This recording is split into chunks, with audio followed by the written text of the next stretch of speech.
Good day,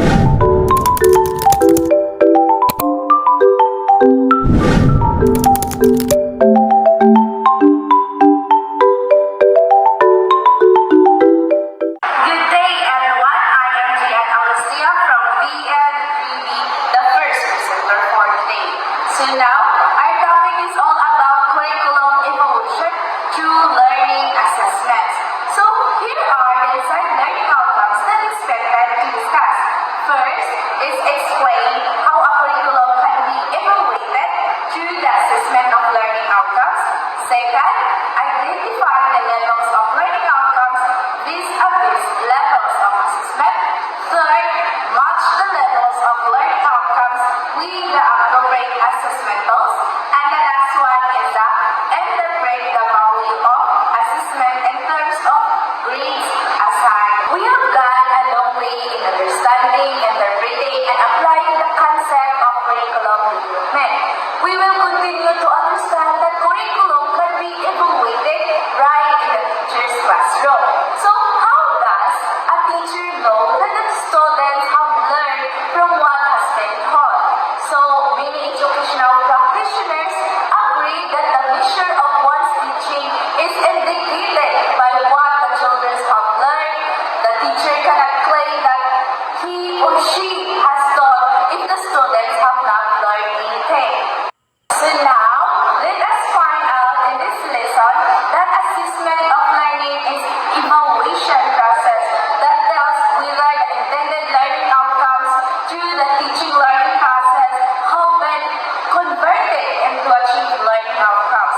So we will also find out that learning outcomes can be measured through the use of different assessment tools.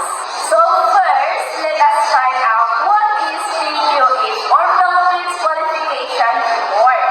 So PQF is a reference system of national standards of what qualification one has earned by education and training in the Philippines. So it specifies what an individual has learned in and out of formal schooling, lifelong learning, based on qualification, levels, and degree of competencies on knowledge, skills, application, values, and degree of independence. So a person is then qualified if he or she achieves the specific learning outcomes necessary for the academic, work, and community requirements for which an official qualification recognition shall be conferred according to Republic Act 10968, series of 2008. So is the diagram of the Philippine qualification from the levels from basic education to higher education in the Philippine educational system. So as you can notice, the PQF is divided into 8 levels. Level 1 to level 8. So the first level or L1 is to be achieved by grade 12 graduates who can be awarded a national certification 1 or in C1 if qualified by the staff. So the other levels of qualification progress along the educational ladder in the Philippine educational system from grade 12 in basic education to higher education from baccalaureate to doctoral and postdoctoral levels. So in all the 8 levels, the individual is expected to achieve specific standards and competencies as evidenced in the learning outcomes. So in the competencies, there are 3 domains. So first is knowledge, second is application, and the third one is degree of independence or in responsibility. So as you can notice, in table 3 levels and competency descriptors required for each level for basic and higher education levels. The first column contains the 3 domains. The first domain is knowledge, skills, and values. The second domain is the application, and the last domain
Second is matching the competencies and outcomes with the PQE by knowing learning assessment. So the mastery of the learning outcomes in terms of knowledge, process, understanding, performances are measured in formal education starting with basic education. The measurement is often referred to as assessment. In 2012, DepEd issued Department Order Number 73, which the K-12 grading system. So it was known as the KPUP grading system. So it stands for Knowledge, Process, Understanding, Performance. So for further understanding, let us look at how the KPUP or KPUP is calibrated in the different levels, with level 1 as the lowest and level 4 as the higher level used in formative assessment. So as you can see the table, there are learning level 1, description of learning outcomes on level 1 is knowledge, which is factual knowledge, conceptual knowledge, procedural knowledge, and metacognition. And some more guide questions of level 1, what do you want your students to know in terms of facts, concepts, procedure, and multiple thinking? Example, parts of the body. Is the sky blue? How to dissect a frog? Describe a typhoon. And in level 4, product performance. So products or materials or performance, oral, visual, written, or projects are evidences of learning. So here are the examples. Does your portfolio display evidence to show learning outcomes achieved? Number 2, can you create a one-act play to show the principles of dramatization? Number 3, what research paper can you undergo to report on the conservation of indigenous plants? Assessment goals for each level of learning outcomes. Knowledge, process, and understanding or KPU are learning outcomes. Students who can show that they have gained knowledge can apply such knowledge and have achieved several meanings on the particular knowledge have achieved the learning outcomes. So the 3 types of learning outcomes and on the different levels can be assessed in many ways with the use of appropriate tools. So there are types of tests to measure knowledge, process, and understanding. So first is objective test. So what is objective test? So objective tests are tests that require only one and one correct answer. It is difficult to construct rather, but easy to check. So first is pencil and paper test.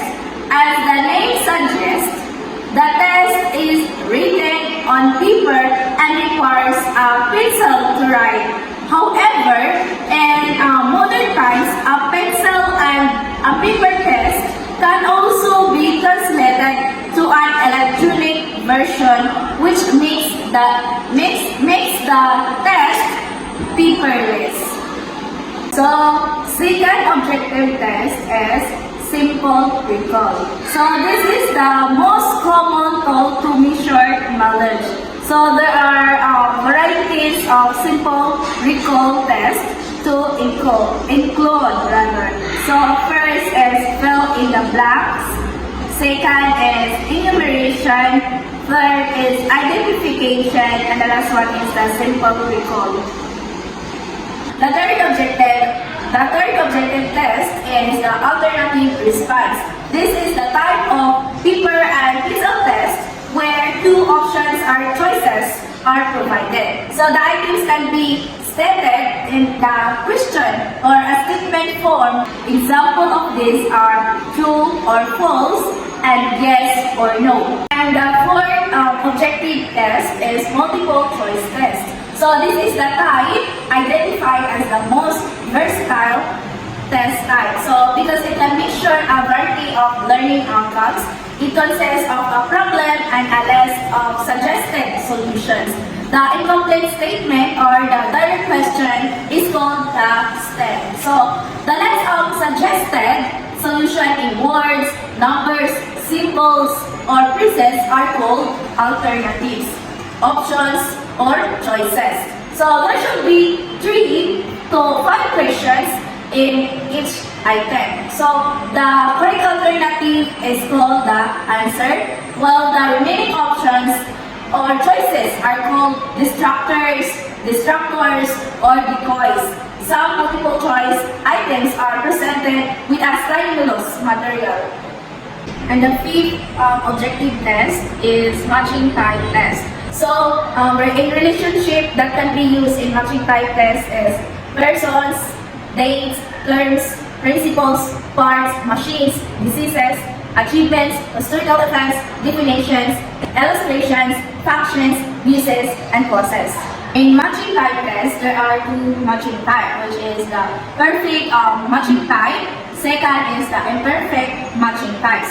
So good afternoon everyone, my name is Merle Grace Alasna. So I'm the second reporter from the group 2. So subjective test is learning outcome which indicate learners' ability to originate and express ideas difficult to test through objective type test. So hence in the objective type test, answer through reflection, insight, and opinion can be given through essay. So essay test items allow students freedom to response to them. So are free to select related and present ideas in their own words. The type of answer will reflect an extent of the learner's knowledge of the subject matter, ability to use higher order thinking skills, and express idea in the correct, creative, and appropriate language. The instructed response item, this is like an expanded form of short answer type of objectives test. So there are a limit on the topic scope and the form of student response. So it is the most useful and measuring learning outcomes that require interpretation, application of data in specific area. So there are the examples. So what are the main body parts of the plant? So describe each part. So why is this barometer one of the most useful instruments of forecast the weather? So explain in a paragraph. So then the second is extended response item. The student is generally free to select any factual information can help in organizing the response. The content of an extended essay will depend on the analysis, synthesis, evaluations, and other higher order thinking skill of the test taker. Extended response essay items is ability to organize ideas, integrate learning, so design an experiment, then evaluate the work of ideas. So assessment tools to measure authentic learning, performance, and product of TPUP. So level 4 of the learning outcomes in TPUP can be assessed through performance of products. So these learning outcomes can be be done and through the use of authentic evaluation.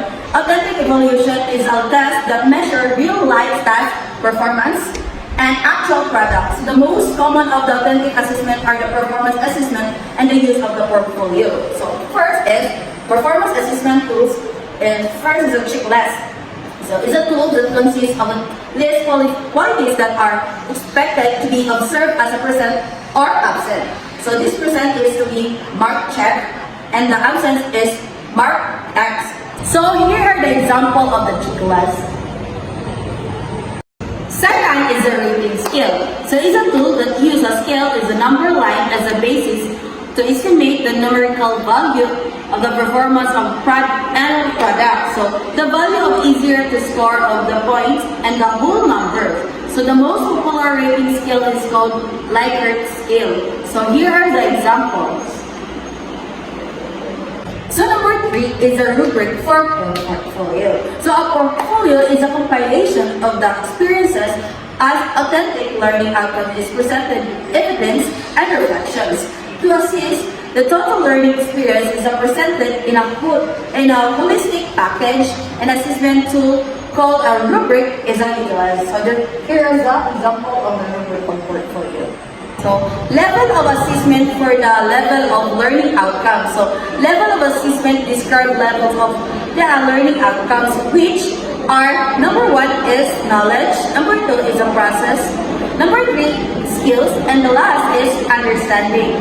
So, product of performance. So, the level of learning outcomes are also used to describe the levels of assessment.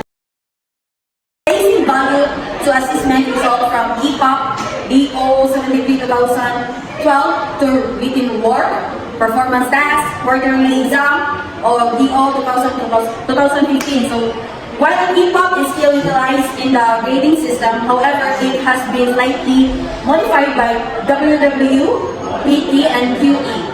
So summative assessment is composed of written work, performance task, and a quarterly assessment. This will be displayed in the table below. So here are the table below.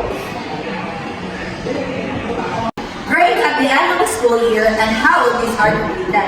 So kindergarten.